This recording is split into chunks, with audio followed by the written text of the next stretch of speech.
नमस्कार, एनडीटीवी पर स्वागत है आपका। मैं हूं ताबिश हुसैन। महाकुंभ में 62 करोड़ से ज्यादा श्रद्धालु पहुंचे हैं और महाकुंभ के समापन में अभी 2 दिन बाकी हैं। आज दोपहर 12 बजे तक 74 लाख से ज्यादा श्रद्धालुओं ने स्नान किया। महाशिवरात्रि को लेकर प्रशासन की बड़ी तैयारी है। भीड़ को काबू करने के पुख्ता इंतजाम भी किए गए हैं और क्योंकि आखिरी सप्ताह है ये महाकुंभ का, तो इसलिए बड़ी तादाद में श्रद्धालु पूरे देश से पहुंच रहे हैं। आज दोपहर तक ही 74 लाख से ज्यादा श्रद्धालु महाकुंभ में स्नान कर चुके हैं और शाम तक ये संख्या और बढ़ने की उम्मीद यहां पर है। अब तक अगर आप देखेंगे तो 62 करोड़ से ज्यादा श्रद्धालुओं ने आस्था की डुबकी लगाई है महाकुंभ में। ये तस्वीरें आप देख रहे हैं अलग अलग वक्त की हैं, जहां पर आप देख पाएंगे कि किस तरह से लोगों के बीच उत्साह है महाकुंभ को लेकर और लगातार श्रद्धालु यहां पर पहुंच रहे हैं। प्रयागराज में तमाम लोगों की सहूलियत के लिए इंतजाम भी किए गए हैं ताकि कोई परेशानी, कोई दिक्कत किसी को ना हो। ट्रैफिक काफ़ी ज़्यादा है क्योंकि बड़ी तादाद में लोग वहां पर पहुंच रहे हैं, तो इसके लिए भी तमाम व्यवस्थाएं यहां पर की गई हैं। 72 घंटे नॉन स्टॉप संपूर्ण महाकुंभ पर कवरेज आप एनडीटीवी पर देख रहे हैं। लगातार हम आप तक ये तस्वीरें पहुंचा रहे हैं और महाकुंभ के जो दृश्य हैं ये आपके सामने हैं।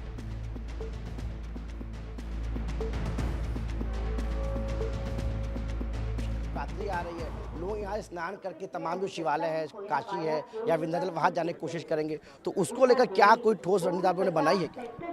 देखिए, शिवरात्रि पे शिवालयों के साथ साथ स्नान घाट के लिए जो हमारे श्रद्धालु जाएंगे उनके लिए डिप्लॉयमेंट किया गया है और दोनों ही जगह हम लोगों का डिप्लॉयमेंट रहेगा। यातायात व्यवस्था अच्छी रहेगी। चूँकि आने वाले वाहनों की संख्या काफ़ी ज़्यादा है, तो सभी से ये अपील है कि वो पार्किंग में गाड़ियाँ खड़ी करें। जो पार्किंग्स हैं सभी लोगों को डेजिग्नेट की गई हैं, जो विभिन्न मार्ग से आने वाले श्रद्धालु हैं उनके लिए डेजिग्नेट की गई हैं। उन्हीं पे गाड़ियां खड़ी करें और शॉर्ट कट्स के चक्कर में कोई पार्किंग को चोक ना करें। सर, आखिरी सवाल ये कि जिस प्रकार से भीड़ आ रही है, ऐसा लग रहा है कि हो सकता है 26 के बाद भी लोग आते रहें जो है, तो क्या उस कुछ आगे वाले कुछ दिनों तक के लिए आपने कुछ इंतजाम कर रखा है? क्योंकि जिस प्रकार से लोग आ रहे हैं महाकुंभ में स्नान करने के लिए, लगातार भीड़ करोड़ के ऊपर आ रही है पर डे। देखिए, पहले ही सूचना दी जा चुकी है, मीडिया के माध्यम से भी दी जा चुकी है कि 26 तारीख तक ही मेला है और सारी व्यवस्थाएं जो हम लोगों की भीड़ नियंत्रण की दृष्टि से सुचारू रूप से चल रही हैं। अब आपको हम दिखाते हैं आजादी के बाद से लगातार कैसे प्रयागराज के कुंभ मेले में श्रद्धालुओं की संख्या बढ़ती रही है। इस बार भी आप देख रहे हैं बड़ी तादाद में लोग वहां पर पहुंच रहे हैं। 1954 में जब कुंभ हुआ था तो 50 लाख श्रद्धालु वहां पर पहुंचे थे। 1977 में 1 करोड़ ये संख्या रही थी। 1989 में इसके बाद जब महाकुंभ हुआ तो यहां पर करीब 1.5 करोड़ श्रद्धालु पहुंचे। 2001 में संख्या बढ़कर 7 करोड़ हो गई थी और 2013 में 12 करोड़ श्रद्धालुओं ने आस्था की डुबकी लगाई थी। 2019 में 24 करोड़ थे श्रद्धालु और 2025 में अब तक 62 करोड़ लोग आस्था की डुबकी महाकुंभ में लगा चुके हैं और अब भी 2 दिन यहां पर बाकी हैं, तो ये और भी नंबर यहां पर बढ़ सकते हैं। जितनी उम्मीद थी उससे ज्यादा ही श्रद्धालु इस बार महाकुंभ में पहुंचे हैं और ये साल दर साल जो पिछले कुंभ रहे हैं उसमें आप देख सकते हैं कि कितनी तादाद में लोग यहां पर महाकुंभ में पहुंचे हैं आस्था की डुबकी लगाने के लिए। तो हमने जैसे कि आपको बताया 2 दिन बचे हैं अभी और फिर महाकुंभ का समापन हो जाएगा। आस्था के महाकुंभ में करोड़ों की संख्या में लोग त्रिवेणी संगम पर डुबकी लगाने पहुंच रहे हैं। हमारे सहयोगी दीपक गंभीर की रिपोर्ट आपको वहां से दिखाते हैं। आस्था के महाकुंभ को लेकर सिर्फ 2 दिन बचे हैं और आप देखिए कि महाशिवरात्रि से पहले अभी तक की हम अगर बात करें तो सुबह से करीब 60 लाख से ज्यादा लोग जो है संगम में आस्था की डुबकी लगा चुके हैं और लगातार भीड़ देखिए कि मेरे पीछे आप देखें कि भीड़ का जो इस तरीके से जो रेला है वो चला आ रहा है और लोग जो है संगम से स्नान करके जो है अपने गंतव्य की ओर बढ़ रहे हैं। देखिए, ये तमाम जो लोग हैं ये संगम से स्नान करके आए हैं। इनसे पूछते हैं कि इनका आखिर क्या अभी तक का एक्सपीरियंस रहा है। अब मैम ये बताइए, आप गई थी संगम स्नान करने, कैसा रहा आपका? बहुत अच्छा रहा। क्या आपको अलग लगा इस बार? हमको अलग तो बहुत कुछ लगा, बहुत सी सुविधाएं बहुत अच्छी मिली हैं। नाव वगैरह की सुविधाएं अच्छी हैं, कोई परेशानी नहीं हुई है, बहुत अच्छा रहा है। मैम आप बताइए क्या है? बहुत बढ़िया। आप बताइए मैम, कैसा लगा? अच्छा, क्या अलग है इस बार, कैसा एक्सपीरियंस रहा? बहुत अच्छा लगा, बहुत बढ़िया, बहुत अच्छा लगा नहा के बहुत तबीयत खुश हुई है, बहुत अच्छा लगा, बढ़िया, कोई परेशानी नहीं है। आप बताइए, आप तो कई बार हो सकता है कि संगम आई हो स्नान करने, यहीं के रहने वाले, तो क्या अलग है इस बार? इस बार बहुत अच्छा है, अलग व्यवस्था है हर चीज की। नहाना बहुत अच्छा हुआ हम लोगों का, दर्शन भी अच्छे से हनुमान जी के संगम में नहा, तो कोई दिक्कत नहीं, बड़े आराम से, बड़ी हेल्पफुल सब लोगों ने किया, अच्छा लगा बहुत।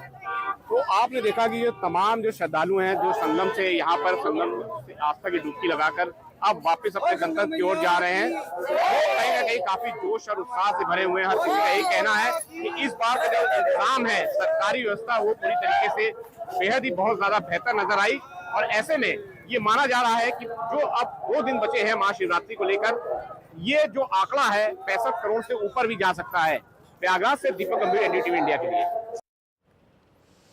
तो आपने देखा जो तस्वीरें महाकुंभ से आ रही हैं जाहिर तौर पर अद्भुत हैं और पूरे देश से लोग अब पहुंच रहे हैं इस खास अवसर पर आस्था की डुबकी लगाने के लिए। लगातार हमारी कवरेज जारी है, हमारे साथ खास मेहमान जुड़े हैं, उनसे चर्चा करते हैं इस खास अवसर पर। पंडित प्रभाकर चक्रवर्ती हैं हमारे साथ, ज्योतिष गुरु हैं, इशिका तनेजा हमारे साथ जुड़ेंगे, अभिनेत्री हैं, राकेश शुक्ला हैं, कुंभ मेला सलाहकार आप हैं, और महंत रामदूत दास हिंदू धाम गुरु हमारे साथ जुड़ेंगे, स्वामी शैलेशानंद हैं, गिरी महामंडलेश्वर जूना अखाड़ा के, वो भी हमारे साथ जुड़ रहे हैं। स्वामी शैलेशानंद जी, आपके पास यहाँ पर आते हैं। हम देख रहे हैं कि इस बार लगातार जो सिलसिला है श्रद्धालुओं का, चलिए वो हमारे साथ नहीं है, रामदूत जी हमारे साथ हैं फिलहाल। रामदूत जी, आपसे शुरुआत में यहाँ पर करता हूँ। देखिए लगातार हम देख रहे हैं कि श्रद्धालुओं की तादाद बढ़ती ही चली जा रही है। जाहिर तौर पर इस बार का जो महाकुंभ है उसमें तैयारियां भी कुछ इस तरह की गई हैं कि बड़ी तादाद में लोग वहाँ पर पहुँच पाएँ, लेकिन अब तक का अनुभव आप कैसा देख रहे हैं?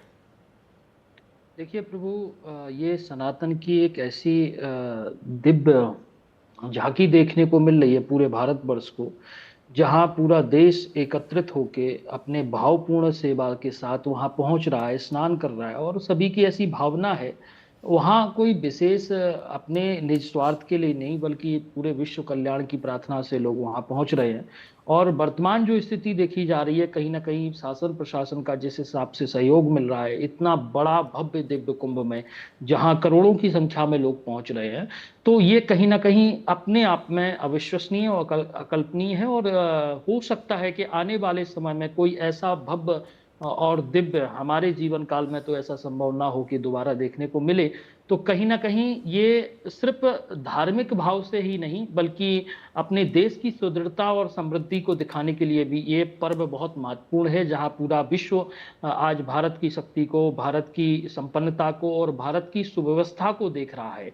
तो ये कहीं ना कहीं विचारणीय है, और सभी को, जो हिंदू जनमानस है, जितना भी सनातन का प्रति आस्था रखने वाला व्यक्ति है, जो वहाँ पहुँच चुके हैं, जिन्होंने वहाँ की अनुभूति स्वयं ली है, या जो मीडिया चैनल के माध्यम से देख रहे हैं, या जो जाना चाहते हैं, या जो अभी जा रहे हैं, तो सभी सिर्फ ये 144 साल का जो मुहूर्त है और जो विशेष कुंभ है, इसके साक्षी बनना चाहते हैं। और ये कहीं ना कहीं सनातन की जागृति के रूप में दिख रहा है, और पूरे भारतवर्ष के लिए ये हर्ष का विषय है।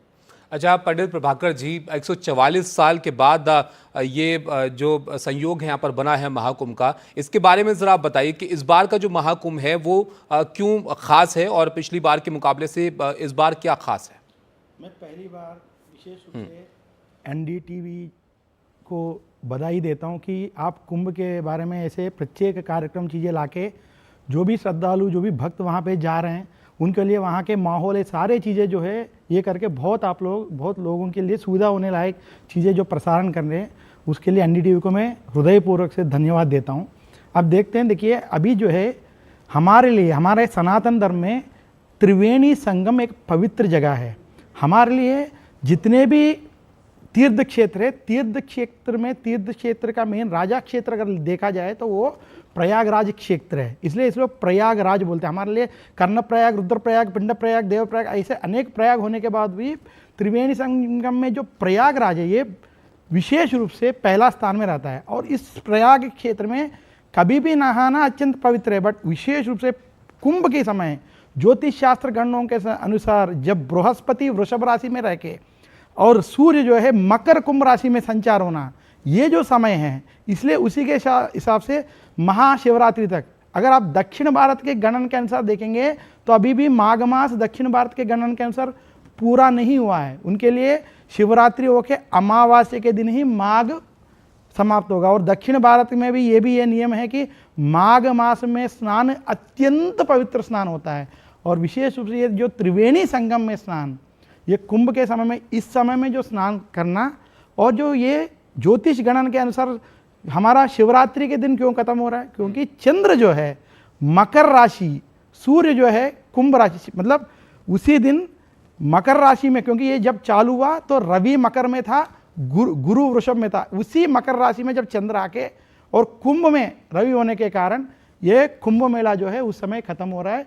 और जो भी ये श्रद्धालु ये आखिरी 2 दिन में भी वहाँ पे प्रयाग क्षेत्र में नहा रहे हैं, तो उनको जो है उसका कुंभ मेला का पुण्य फल मिलेगा। अच्छा, लेकिन आप पंडित जी यहाँ पर कह रहे हैं कि महाशिवरात्रि के बाद भी वो मुहूर्त रहेगा जिसमें स्नान करेंगे तो वो भी और वो माना जाएगा? नहीं, इसको जो है मैं वो नहीं बोलूँगा। देखिए, 2 चीज़ अलग है।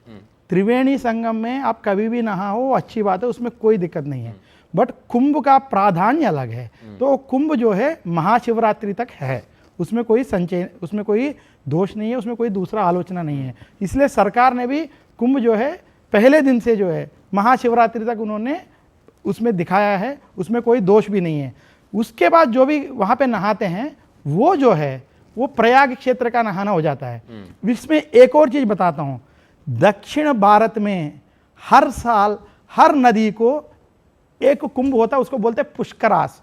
जब देवगुरु बृहस्पति एक राशि से दूसरे राशि में जब उनकी परिवर्तन होती है, हर साल में एक एक नदी का पुष्कर होता है, उसको कुंभ की तरह मान सकते हैं। इस साल मई में बृहस्पति वृषभ राशि से मिथुन राशि में प्रवेश हो रहा है। तो इस समय जब मिथुन राशि में प्रवेश हो रहा है तो सरस्वती नदी का पुष्करास माना गया। तो वापस आपको मई में जो पूरे दक्षिण भारत के लोग त्रिवेणी संगम में नहाने आते आपको दिखाई देगा। तो इसलिए ये साल विशेष रूप से 2025 प्रयाग क्षेत्र के लिए दिव्य और भव्य समय माना जा सकता है। बिल्कुल, तो दिव्य भव्य समय है और इसलिए सब लोग इस अवसर का आनंद लेना चाहते हैं और लगातार पहुंच भी रहे श्रद्धालु। लेकिन राकेश जी, आपके पास यहाँ पर मैं आऊँगा। राकेश शुक्ला जी कुंभ मेला सलाहकार हैं, आप तो सलाहकार भी हैं। इस बार तो अनुमान से ज़्यादा ही श्रद्धालु वहाँ पर पहुँच गए हैं, अभी भी 2 दिन बचे हैं और 62 करोड़ संख्या पहुँच चुकी है। सर्वसिद्धि प्रदः कुंभ, सनातन के सूर्य का आलोक और उजास आज इस संगम की रेती से पूरी दुनिया कृत हो रहा है। यहाँ के कण कण में आध्यात्म की आभा है और श्रद्धा का जो सैलाब आज पूरी दुनिया जिस तरीके से कुंभ को लेके उसमें जो कौतूहल हुआ है, जो आकर्षण हुआ है, उसी का परिणाम है कि शाश्वत सत्य के सनातन पर्व महाकुंभ का वंदन पूरी दुनिया कर रही है और पूरी दुनिया आज उसका अभिनंदन कर रही है। सनातन धर्म में माघ के महीने का अत्यधिक महत्व रहा है। हमारे इस पैनल में हमारे श्रेष्ठ वक्तागण यहाँ पर बैठे हुए हैं। माघ मकर गत रवि जब होई, तीरथ पतहि आओ सब कोई, देव धनुज किन्नर नर सेनी, सादर मज्जहि सकल त्रिवेणी। माघ के महीने में प्रयाग के इस महाकुंभ पर्व पर श्रद्धालु जब आके अमृत पान करते हैं तो उसका महत्व हमारे वेदों में, हमारे पुराणों में उसके विषय में बताया गया है। और हम निश्चित रूप से ये कह सकते हैं कि इस महाकुंभ में जो जनता का सैलाब, जो श्रद्धालुओं का सैलाब, जो श्रद्धा का सैलाब देखने को मिला है, वो निश्चित रूप से अद्वितीय है। और मैं तो यहीं पैदा हुआ हूँ, मैंने पैदा होने के बाद आज तक श्रद्धा का इतना बड़ा सैलाब कभी नहीं देखा है। उस सैलाब को हम अपनी तरफ से और अपने पूरे प्रशासन की तरफ से, अपने पूरे आयोजन समिति के लोग की तरफ से, हम सब लोग इस श्रद्धा के सैलाब को नमन करते हैं और दुनिया को एक ये संदेश देना चाहते हैं कि सनातन धर्म जो है वो सब में सुख हो, सब में शांति हो, धर्म की जय हो, अधर्म का नाश हो, प्राणियों में सद्भावना हो और विश्व का कल्याण हो। पूरी दुनिया का ये एकमात्र ऐसा सनातन वैदिक धर्म है जो विश्व कल्याण की कामना के साथ त्रिवेणी में डुबकी लगाता है और सबके कल्याण की कामना करता है। बिल्कुल राकेश जी, आप तो वहाँ से ही हैं, तो आपने अच्छा इसका जिक्र किया। इस बार हम देख रहे हैं कि जिस तरह के इंतजाम किए गए हैं उसकी भी काफ़ी सराहना हो रही है, क्योंकि जो प्रयागराज की जितने लोग वहाँ रहते हैं उससे कई गुना ज़्यादा लोग तो वहाँ रोज़ पहुँच रहे हैं। तो जो शहर है प्रयागराज, उसने कैसे स्वागत किया इस बार कुंभ में जो श्रद्धालु वहाँ पर पहुँच रहे हैं उनका?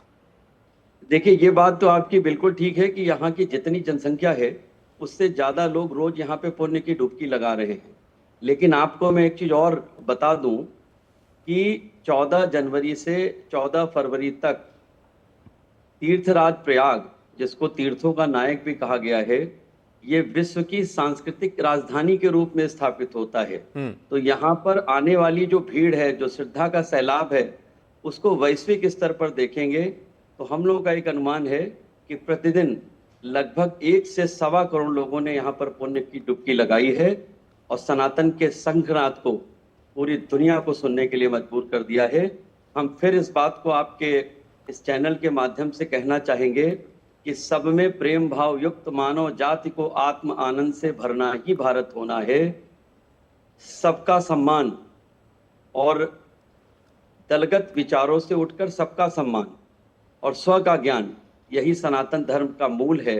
उसी मूल के साथ सनातन के इस पर्व के विषय में मैं कहना चाहूँगा कि सनातन का ये पर्व अपनी समाप्ति की ओर अग्रसर है। हमारे ऋषि, मुनि, यति, योगी, संत, महात्मा और श्रद्धालु सबका यहाँ पर आगमन हुआ और सबके आशीर्वाद से, त्रिवेणी मैया के आशीर्वाद से ये कुंभ पर्व विधिवत संपन्न होने जा रहा है। बिल्कुल, अभी संपन्न होने में 2 दिन हैं और उससे पहले आप देख रहे हैं कि जो श्रद्धालु हैं वो बड़ी तादाद में इन 2 दिन में आस्था की डुबकी लगाना चाहते हैं। और अगर आप इस वक्त देखें अर्थव्यवस्था पर किस तरह से इस बार के महाकुंभ का असर होगा, तो यहाँ पर अनुमानित जो खर्च हुआ है इस बार वो करीब 7,000 करोड़ के आसपास है। 6,990 करोड़ रुपए खर्च हुआ है और अनुमानित आय 25,000 करोड़ रुपए आंकी जा रही है। अस्थायी रोजगार 6 से 8 लाख इस बार रहे। यूपी में आर्थिक प्रभाव इसका कैसा पड़ेगा? 2 से 3 लाख करोड़ रुपए तक का इसका आर्थिक प्रभाव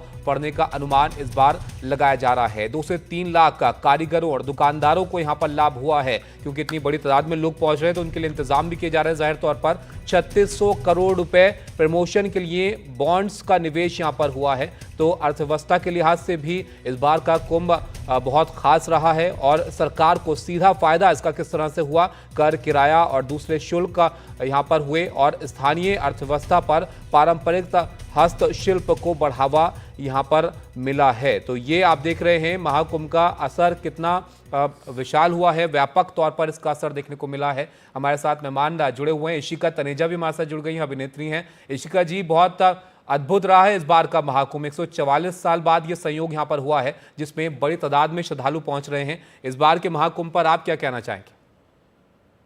मुझे लगता है कि 4 मेजर रीजंस रहे जिसकी वजह से इतना भव्य, इतना दिव्य कुंभ हमने इस बार ये देखा। पहली चीज मुझे ये लगता है कि ये जो संयोग जो बन रहा है 144 साल बाद, तो सबका मन ये करता है क्योंकि उनको पता है कि life time, once in a life time opportunity है, तो सब उस मौके का फायदा उठाएं। दूसरा मुझे ये भी लगता है कि डेफिनेटली अब जिस तरह की फैसिलिटीज वहाँ पे अवेलेबल है, चाहे आप रोड से जाएं, चाहे आप ट्रेन से जाएं, चाहे आप प्लेन से जाएं, हर तरह की सुविधा आपके पास अवेलेबल है वहाँ पे।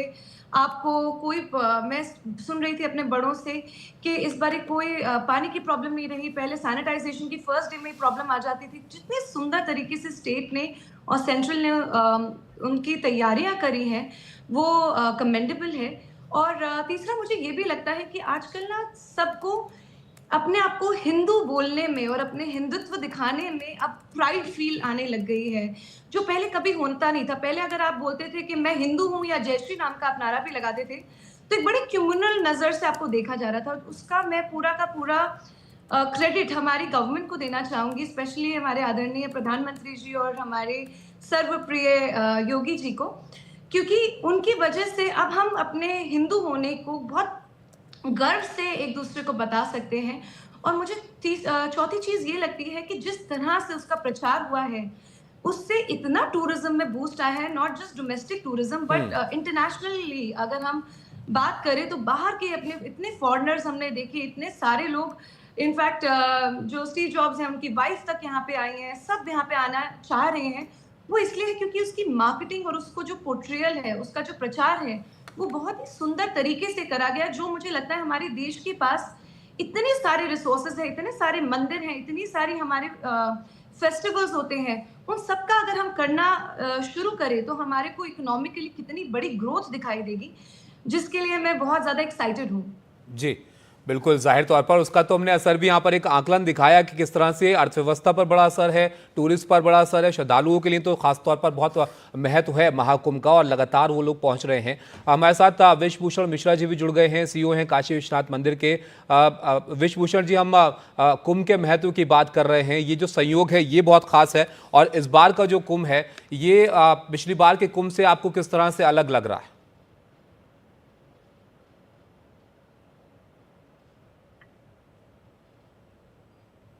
ड्यूटी थी तो वहां काम करने का अवसर मिला था। मैं नगर मजिस्ट्रेट था उस समय। तो गत वर्ष के कुंभ में भी बहुत बड़ी संख्या में लोग आए थे, 21 करोड़ या 25 करोड़ के आसपास का आंकड़ा था उस बार भी। इस बार का जो कुंभ है इसमें निश्चित रूप से संख्या लोगों की बहुत बड़ी है और इसको मैं एक दूसरे रूप में भी देखता हूँ। अभी थोड़ी देर पहले मुझे आदरणीय स्वामी अवधेशानंद गिरी जी का भी आने का अवसर मिला था, तो वह भी ये बात कर रहे थे और वहां जो बातचीत हम लोगों की हुई कि आस्था निश्चित रूप से दिन प्रतिदिन बढ़ती जा रही है और प्रायः शासन प्रशासन सत्ता का जो चरित्र होता है वो रिफ्लेक्ट होता है आम जनता के बीच में। तो जो हमारे शासक वर्ग जो है जब वो जाते हैं और कहीं उनका धार्मिक इंक्लिनेशन हमको दिखाई देता है, धर्म के प्रति उनका सद्भाव दिखाई देता है, तो धर्म के प्रदर्शन में व्यक्ति को कोई शर्म नहीं आती, धर्म के प्रदर्शन में व्यक्ति को पिछड़ापन नजर नहीं आता, बल्कि गौरव की अनुभूति होती है। संभवतः ऐसी गौरव की अनुभूति करने के लिए स्वामी विवेकानंद का जो 1901 के आसपास का 1 या 2 का भाषण है मद्रास में, उन्होंने कहा था कि जिस दिन सत्ता भी पूरे जिस दिन हमारी सत्ता स्थापित होगी और हम अपने धर्म को सत्ता के माध्यम से व्यक्त करेंगे, उस दिन इस देश का प्राण जागृत उठेगा। तो इस महाकुंभ में आने वाले जनसमूह जो है, जो जनसैलाब आपको दिखाई दे रहा है, या निश्चित रूप से धर्म की प्राण प्रतिष्ठा का समूह है। मैं इसको बहुत आर्थिक पक्ष अच्छी बात है, वह एक बाई प्रोडक्ट हो सकता है, टूरिज्म एक बाई प्रोडक्ट हो सकता है, लेकिन जो मुख्य था वह धर्म की स्थापना का था। वही धर्म की स्थापना जो भगवान श्री कृष्ण गीता में अभ्युत्थानम धर्मस्य की बात करते हैं, तो यह धर्म की स्थापना हो रही है और ये बहुत हर्ष का विषय है। मुझे इस समय काशी में जो भगवान की बहुत एक प्राधान पीठ है, जो हमारे धर्म का बिल्कुल जिसको हम कह सकते हैं नाभि बिंदु है, वहां सेवा का अवसर मिला है और यहाँ यही भाव, जितने सन्यासियों से मेरी बात होती है, जितने काशी वासियों से बात होती है, काशी विद्वानों का नगर है जिनसे बात होती है, तो वह इसको लेकर रोमांचित होते हैं और यही भाव मैं भी अपने अंदर आत्मसात कर सका हूँ। अच्छा, इस बार का आपका अनुभव कैसा रहा महाकुंभ का? महाकुंभ का अनुभव रहा कि इस बार मैं पिछले 1.5 महीने से अपने बच्चों की शक्ल नहीं देख पाया हूं, क्योंकि महाकुंभ के बाद से लगातार जो पलट रहा है वो हमारे यहाँ इतनी बड़ी संख्या में आ रहा है कि 24 घंटे लाइन्स चल रही हैं। तो लगातार पूरा समय मंदिर में ही देना पड़ रहा है, मंदिर की व्यवस्था देखने में देना पड़ रहा है। मैं भी अगर आपको आंकड़ों की बात करूं तो काशी विश्वनाथ मंदिर के इतिहास में 1 माह में 1 करोड़ 8 लाख का आंकड़ा अभी तक रहा था श्रावण माह का, इससे पहले। और अभी ये फरवरी माह में केवल 23 दिन हुए हैं, 1 करोड़ 42 लाख लोग इस माह में आ चुके हैं। तो फरवरी 2025 कुंभ के पलट प्रवाह के कारण इस पूरे काशी विश्वनाथ धाम के इतिहास में सबसे कम दिनों का माह रहेगा, 28 दिन का माह रहेगा और सबसे अधिक श्रद्धालुओं की संख्या न सिर्फ महाकुंभ में लोग पहुंच रहे हैं, इसके अलावा काशी विश्वनाथ भी जा रहे हैं, आसपास के नजदीक जो महत्वपूर्ण जगह है वहां पर भी लोग श्रद्धालु जो है वो पहुंच रहे हैं। हमारे साथ स्वामी शैलेशानंद जी भी जुड़ गए हैं, शैलेशानंद गिरी जी महामंडलेश्वर हैं जूना अखाड़ा के। स्वामी जी, इस बार के अनुभव की हम बात कर रहे हैं लगातार महाकुंभ में, आपका अनुभव कैसा रहा ये भी बताइए और इस बार के इंतजाम तैयारियों को लेकर आपका क्या कहना है? देखिए, एक स्पष्ट बात है कि ये सनातन के अभ्युदय का दौर है, जिसको हम कहते हैं कि रिलीजियस रिनेसेंस। इसके अंदर उदय काल मान सकते हैं सनातन का, और इस उदय काल के अंतर्गत मैं सदैव से एक जिसे कह सकते हैं तीक्ष्ण दृष्टि रखता था कि देशाटन, पर्यटन और तीर्थाटन का भेद जो होना चाहिए वो होना चाहिए था। और इस बार तो इतना खूबसूरत रहा कि देशाटन और तीर्थाटन के रूप में यह कुंभ जो है ये पूरी शताब्दी का सबसे बड़ा उत्सव बन गया। प्रथम स्नान के समय चिंता हुई, दूसरे स्नान के समय पे बेहद चिंता हुई, किंतु जैसे ही पंचमी का स्नान आया और जब व्यवस्थाओं को देखा, जल की शुद्धि को देखा, तो मन आनंद से भर गया। तो ये बात पक्की है कि विश्व का इतना बड़ा जनसंग्रह ना भूतो ना भविष्यति, ना मक्का में होता है, ना वेटिकन में होता है, ही किसी धर्म स्थल पर होता है पूरे विश्व के अंदर इतना बड़ा मानव संग्रह, जो कि मेरे ख्याल से कल्पना की जा सकती है कि जिस समय पर समुद्र मंथन हो रहा होगा, देव, धनुष, दानव, किन्नर, अश्व सभी लोग इकट्ठे होकर के जब रहे होंगे, तो वो वाला परिदृश्य कैसा होगा, वही आनंद की अनुभूति यहाँ पर हो रही थी। देख रहे थे कि सिरों के अनेकानेक होने के बावजूद भी उनके अंदर, सबके अंदर वो शालीनता थी, उनके अंदर वो पूरा अभ्युदय का दौर था, उनके अंदर वो सेल्फ रियलाइजेशन का भाव था, जिस कारण से मॉब हिस्टीरिया से हम बच गए। एक भगदड़ का छोटा सा जरूर हुआ, किंतु उसके अंदर भी मैं चिंतित इसलिए नहीं हुआ क्योंकि जनता के अंदर अनुशासन का भाव अचानक ही उपज गया। अन्यथा पाया गया है कि जब भी इतना जनसंग्रह होता है और उस समय पे मॉब हिस्टीरिया होता है तो बेहद बड़ी व्यापदा वहां पर आ जाती है। और इस बार का जो अनुशासन था, इस बार की जो व्यवस्था थी, और इतने बड़े आयोजन के अंदर यदि इतने सारे लोगों का पूरा रहना, करना, खाना और शुद्धि का ख्याल रखना, जो सैनिटाइजेशन की बात करी अभिनेत्री जी ने, जो काशी के व्यवस्थापक ने बात करी, ये बात सटीक है कि आप एक चीज बताइए, एक छोटा सा घर के कार्यक्रम के अंदर हम इतना नहीं कर पाते हैं इंतजाम, और इतना व्यापक इंतजाम, तो ये शासन निश्चय ही साधुवाद का पात्र है। बिल्कुल बिल्कुल स्वामी जी, क्योंकि ये भी बहुत महत्वपूर्ण बात है कि इतनी बड़ी तादाद में लोग वहां पर हैं, इंतजाम किए गए हैं जाहिर तौर पर, लेकिन उम्मीद से ज्यादा श्रद्धालु पहुंच रहे हैं। उसके बाद भी ये जो आस्था का भाव है ये इतना प्रबल है कि किसी को शिकायत नहीं है, अपने हिसाब से वो सब चीजों को देख रहे हैं, और उनका जो पूरा इस वक्त फोकस है वो ये कि वहां पर आस्था की डुबकी वो लगाएं और दूसरों को भी मौका मिले। सही है, दिखेगा, यही तो अनुशासन है सनातन। सनातन को हमने सर्वोपरि लाने का जो प्रयास करा और जो वर्तमान दौर के अंदर संभव हो पा रहा है, उसी कारण से मैंने इसे एक उदय काल माना। एक समय आया था मध्यकाल के पश्चात और आजादी के बाद में भी एक समय आया था कि जैसा कि हिंदू होने पर भी कहीं ना कहीं एक ऐसा लगता था कि दबाव सा बना हुआ था, किंतु अब जैसे खुल करके हिंदुत्व सामने आया है, खुल करके सनातन का वो प्रस्फुटन हुआ है। हम लोका समस्ता सुखिनो भवन्तु का भाव कहते थे, हम वसुदेव कुटुंबकम के भाव से वहां रहे थे। आप देखिएगा मेरे निजी शिविर के अंदर वहां पर 27-28 देशों के लोग आकर के सनातन के वैभव के अंदर योग और यज्ञ के अंदर सम्मिलित होते हैं और पूरे विश्व के अंदर एक संदेश देते हैं कि इसे कहते हैं जननी जन्मभूमि भारत की, इसे कहते हैं अखंड भारत का वो परिलक्षण जो कि पूरे विश्व को विश्व शांति के मार्ग पर ले जाता है। तो हमें इस बात का गर्व है कि हम इस काल के अंदर इस कुंभ के साक्षी बन पाए, इस कुंभ के अंदर प्रतिभागी बन पाए, इस कुंभ के अंदर हम वो स्नान कर पाए जिस स्नान की परिकल्पनाएं, जिनकी व्याख्याएं हमारे ग्रंथों के अंदर पता नहीं कितने युगों से चली आ रही है। और 144 वर्षों के पश्चात लगने वाला ये कुंभ अपने आप में पौराणिक तो है, वैदिक तो है, पर ऐतिहासिक एक घटना है जिसके हम सभी लोग साक्षी बने और उसके भागीदारी हमने करी। बिल्कुल, जाहिर तौर पर अब ये बहुत ख़ास है जिस तरह की तस्वीरें हम देख रहे हैं। जो योग है महाकुंभ के 144 साल बाद, वो तो जाहिर तौर पर है ही, श्रद्धालु लगातार उसका हिस्सा बनने के लिए यहाँ पर पहुँच रहे हैं। लेकिन इशिका जी, ये बहुत अद्भुत है, इतनी बड़ी तादाद में जो तस्वीरें वहाँ पर जो लोग बाहर से भी देख रहे होंगे उनके लिए हैरान करने वाली तस्वीरें होंगी कि जो नज़ारा है, दूर तक आपको श्रद्धालु वहाँ पर नजर आ रहे हैं। और ऐसे में सराहना हो रही है इंतजामों की भी कि कैसे व्यवस्थाएं की गई ताकि किसी को कोई परेशानी, दिक्कत ना हो यहाँ पर। जी, मुझे लगता है कि अभी हम सोच रहे हैं कि 26 तक लोग आएंगे, पर मैं जितने लोगों को, जितने दोस्तों को, परिवारों को मैं जानती हूँ, वो तो सोच रहे हैं कि अभी शिवरात्रि जाने तो थोड़ा सा और कम हो जाएगा, तो हम तब भी वहाँ पे आके एक बारी डुबकी जरूर लगाएंगे। हम देखना जरूर चाहते हैं, एक बारी कुंभ का एक्सपीरियंस वो करना ही चाह रहे हैं। और सबसे ज्यादा सुंदर बात मुझे ये लगी कि जितने लोग अभी आ चुके हैं, 62 करोड़ की हम बात कर रहे हैं, वो देशों की पॉपुलेशन का जब हम देखते हैं तो वो पूरा अमेरिका, कनाडा मिलाकर उतनी पॉपुलेशन नहीं है। और जब मैं कुंभ में गई थी तब वो एक प्रॉपर बस एक लैंड था, तब तक इलेक्ट्रिसिटी भी नहीं आई थी। तो मुझे तब लग रहा था, शॉकिंग लग रहा था कि यहाँ पे कैसे इतने लोग आ पाएंगे। तब तो हमने सोचा भी नहीं था कि इतने लोग आएंगे। पर जिस तरह से प्रॉपर उनकी जो हर चौराहे पे मैं देखती हूँ 5 से 7 पुलिस वाले होते हैं और उनका मन होता है कि आपकी हेल्प करें। चाहे आप वो आपको उठ के आके बताते हैं कि नहीं आप यहाँ पे जाइए, ये चाहिए। उसके अलावा चाहे वो इलेक्ट्रिसिटी हो, चाहे आपकी वाटर हो, चाहे आपका सैनिटाइजेशन हो, चाहे किसी भी तरह की व्यवस्था हो, हर घाट पे इतने ज़्यादा चेंजिंग रूम्स हैं, इतने सारे टॉयलेट्स हैं, सबकी क्लीनिंग हो रही है। वहाँ पे जितने भी सफाई कर्मचारी हैं वो इतने मन से, इतनी श्रद्धा से काम कर रहे हैं। मैं हमेशा ये कहती हूँ कि जब हम बाहर जाना चाह रहे होते हैं, हमें पता लगता है कोई भी बाहर फेस्टिवल हो रहा होता है, जैसे लोलापुलूजा हो रहा होता है, टुमारोलैंड हो रहा होता है, हम सबका मन करता है कि हम वहां जाएं।